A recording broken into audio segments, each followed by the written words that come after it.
Hello viewers, আসসালামু আলাইকুম। Welcome back to my channel Sharifa's lifestyle and cooking. সবাইকে জানাই আমার চ্যানেলে স্বাগতম। দারুণ স্বাদের একটি রেসিপি নিয়ে হাজির হলাম, গরুর মাংসের বিরিয়ানি, যা সকলেরই খুব পছন্দের একটি রেসিপি। সবচেয়ে সহজভাবে ঘরে থাকা সাধারণ উপকরণ দিয়েই এই বিরিয়ানিটি তৈরি করব, কিন্তু খেতে দারুণ স্বাদ। আশা করি আজকের এই বিরিয়ানি রেসিপি সকলের কাছে খুবই ভালো লাগবে। আর ভালো লাগলে লাইক দিয়ে আপনার ফ্রেন্ড এবং ফ্যামিলির সাথে শেয়ার করার অনুরোধ রইল। আর আমার চ্যানেলে নতুন হয়ে থাকলে চ্যানেলটি সাবস্ক্রাইব করে সাথেই থাকুন এবং বেল আইকনটি ক্লিক করতে ভুলে যাবেন না, কারণ বেল আইকনটি ক্লিক করলে আমি যে কোনো ভিডিও আপলোড দেওয়ার সাথে সাথে আপনি পেয়ে যাবেন। গরুর মাংসের বিরিয়ানি রান্না করার জন্য এখানে আমি নিয়েছি 1 কেজি গরুর মাংস। মাংসগুলো ছোট ছোট পিস করে নিয়েছি। মাংসতে যে চর্বি থাকে সেগুলো ফেলে দিয়ে হাড়সহই মাংসগুলো নিয়েছি। এখন মাংস রান্না করার জন্য প্রথমেই হাঁড়িতে দিয়ে দিলাম পরিমাণ মতো তেল। তেল দিয়ে তেল একটু গরম হলে তখন 2 কাপ পেঁয়াজ কুচি করে কেটে রেখেছিলাম সেগুলো দিয়ে দিলাম স্বাদ মতো লবণ। সাথে দিয়ে দিব তেজপাতা, দারচিনি, এলাচি, লং। 4টি লং, 4টি দারচিনি, 3টি তেজপাতা এবং দারচিনি দিয়ে একটু মিক্স করে নেব। 1 চামচ বিরিয়ানি মশলা। আর এই মশলার সাথে সব কিছুই, জায়ফল, জত্রি সব কিছুই এখানে আছে। তারপর দিয়ে দিব 2 চামচ আদা রসুন পেস্ট, 3-4টি কাঁচামরিচ দিয়ে একটু মিক্স করে নেব। চুলার আঁচটা একটু কমিয়ে রেখে তারপর মাংসগুলো যে কেটে রেখেছিলাম সেই মাংসগুলো দিয়ে দিব। মাংসগুলো কাটার পর ধুয়ে তারপর একটি ছাঁকনিতে রেখে দেবেন। যখন সম্পূর্ণ পানি ঝরে যাবে তখন মাংসগুলো এই মশলার সাথে দিয়ে মিক্স করে নেব।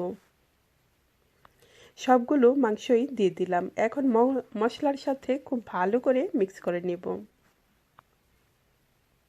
মশলার সাথে মিক্স করার পর চুলার আঁচটা হাই হিটে রেখে দিব। এখানে কোনো পানি অ্যাড করব না, কারণ মাংস থেকে সিদ্ধ হওয়ার জন্য পরিমাণ মতো পানি বের হয়ে যাবে, আর তাতে দিয়েই মাংসটা রান্না হয়ে যাবে।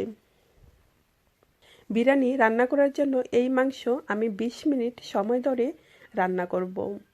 তারই মাঝে 2-1 বার এসে আবার ঢাকনা খুলে মিক্স করে নিব।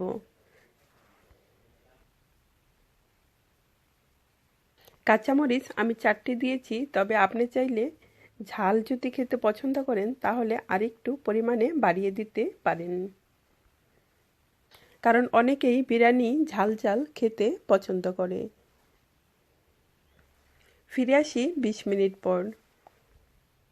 মাংসতে যে পানি উঠেছিল সেই পানি দিয়েই মাংসটি সুন্দর সিদ্ধ হয়ে গেছে।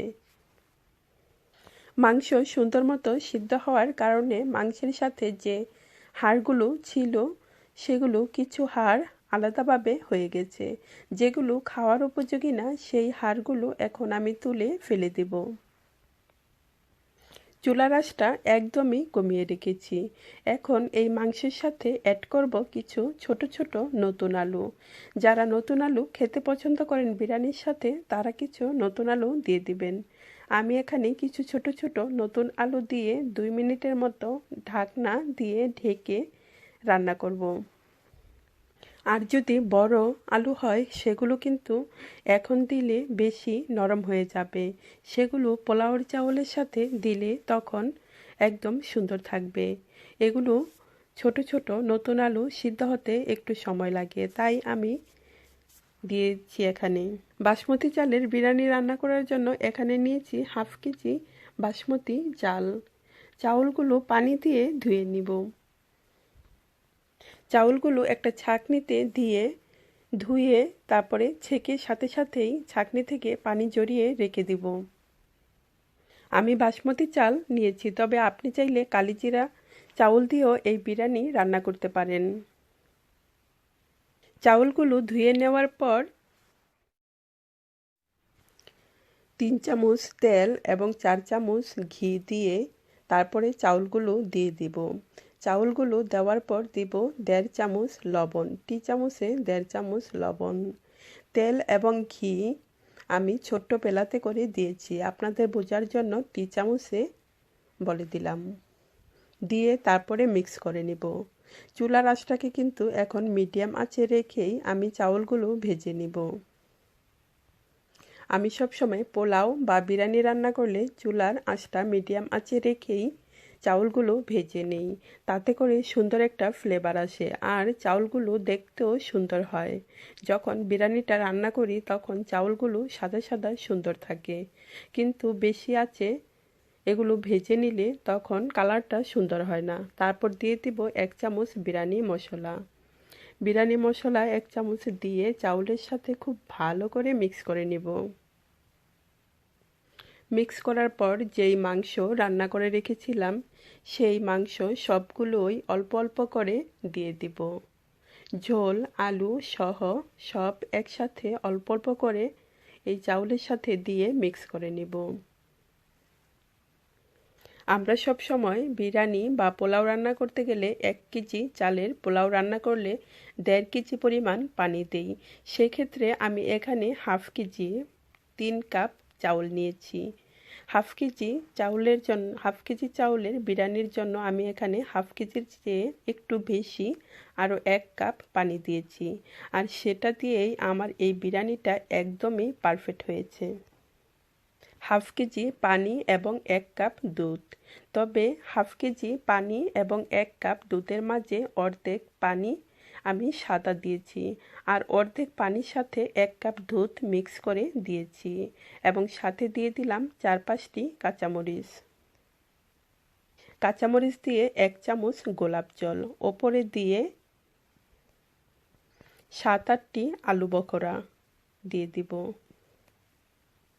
আলু বখরা দেওয়ার পরে এখন ঢাকনা দিয়ে ঢেকে দিব। ঢাকনা দিয়ে ঢেকে 5 মিনিট অপেক্ষা করব। যখন দেখব পোলাওয়ের চাউলগুলো একটু ওপরের দিকে, পানি থেকে ওপরের দিকে ভেসে আসছে, তখন আমি ঢাকনা খুলে আবারও একটু মিক্স করে নেব। এখন একটু মিক্স করে নেব। মিক্স করে ঢাকনা দিয়ে আবারও ঢেকে দিব এবং চুলার আঁচটাকে এখন একদমই কম আঁচে রেখে ঢাকনা দিয়ে ঢেকে দিব। অনেকেই আছে বিরিয়ানি রান্না করলে চাউলগুলো বারে বারে মিক্স করে, আর সেইভাবে মিক্স করার কারণে চাউলগুলো ভেঙে বিরিয়ানি একদমই নরম হয়ে যায়। তবে আমি সবসময়ই যখন এরকম ভুতভুত চলে আসে তখন একবার মিক্স করে নেই, আর অবশেষে আরেকবার শুধু মিক্স করে নেই। ভাত, পোলাও বা বিরিয়ানির সাথে এই কাবাবগুলো খেতে কিন্তু দারুণ লাগে। কাবাবের রেসিপিটিও শেয়ার করা আছে, আপনি চাইলে দেখে নিতে পারেন। ঢেকে দেওয়ার আবার 5 মিনিট পর ফিরে আসলাম। বিরিয়ানি রান্না হয়ে গেছে। এখন আমি ওপরের চাউলগুলো নিচে এবং নিচের চাউলগুলো ওপরের দিকে দিয়ে তারপরে একটুখানি ঢেকে দিব 2-1 মিনিটের জন্য। কারণ পানি দেওয়ার পর মাত্র 2 বার আমি মিক্স করে নিলাম, আর আমি সব সময় পোলাও বা বিরিয়ানি রান্না করলে অল্প সময় মিক্স করে নিই। আর পারফেক্ট হলো পানিটা, পানি যদি পারফেক্ট হয় দেওয়াটা, তাহলে কিন্তু বিরিয়ানি বা পোলাও একদমই পারফেক্ট হবে। এখন আমি একটা ডিশে তুলে সাজিয়ে পরিবেশন করব। রেডি হয়ে গেল সবচেয়ে সহজ বাসমতি চালের বিরিয়ানি। রেসিপিটি কেমন লাগলো অবশ্যই কিন্তু কমেন্ট করে জানাবেন।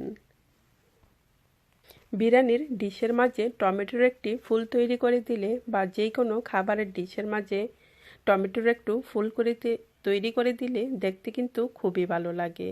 এটির ভিডিও শেয়ার করা আছে, আপনি চাইলে দেখে নিতে পারেন। সবাই ভালো থাকুন, সুস্থ থাকুন। আল্লাহ হাফেজ।